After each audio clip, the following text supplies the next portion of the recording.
The Federal Executive Council meeting, which lasted over 8 hours, was the second in the year 2020. Provision of critical roads and bridges once again dominated discussions as the government sustained efforts at addressing the huge infrastructure deficit.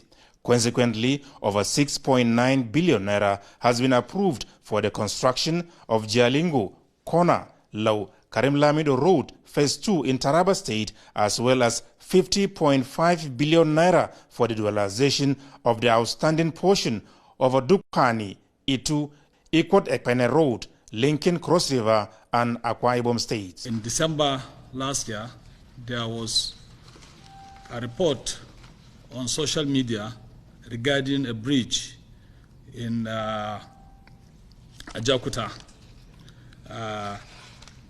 The bridge was showing an opening at the expansion joint, which caused a lot of talk around the country.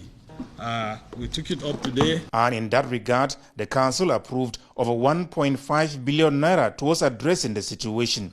It was just the time for maintaining the expansion joint.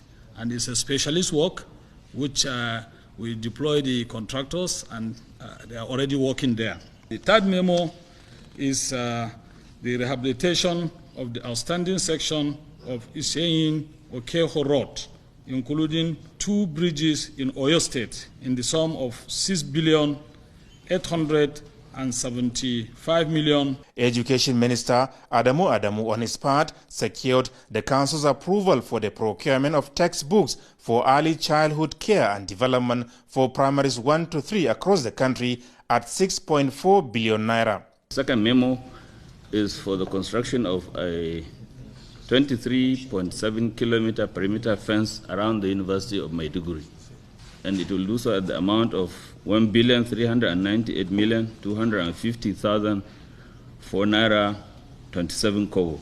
1.08 billion naira is also to be spent on the procurement and installation of security equipment around the fence.